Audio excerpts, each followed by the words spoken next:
அனைவருக்கும் வணக்கம். அதுவும் குறிப்பா புதுச்சேரி ஆற்றங்கரை பகுதியில இருக்கிற மாணவ, மாணவியர்களுக்கு அன்பான வேண்டுகோள். இந்த பென்கால் புயல் காரணமா அதிக சேதம் அடைஞ்சிருக்கு.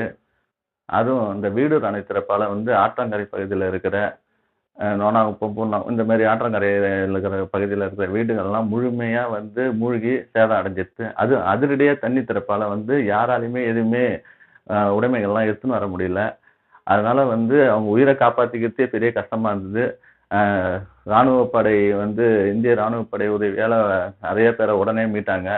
அது நம்ம ஏன்னா நான் நேரடியா இருந்ததால அந்த தண்ணீல முழுகி எந்த அளவுக்கு மூழ்கியிருந்தாங்கன்றத நம்ம பார்த்தோம். அது மாரி இந்த மாரி மாணவர்கள்லாம் புத்தகம், நோட்டு, எழுது பொருட்கள்லாம் நெறைய இழந்திருப்பீங்க. யாராவது இழந்திருந்தா தயவுசெய்து என் கீழ நம்பர் குடுக்குறேன். அந்த நம்பருக்கு கான்டாக்ட் பண்ணுங்க.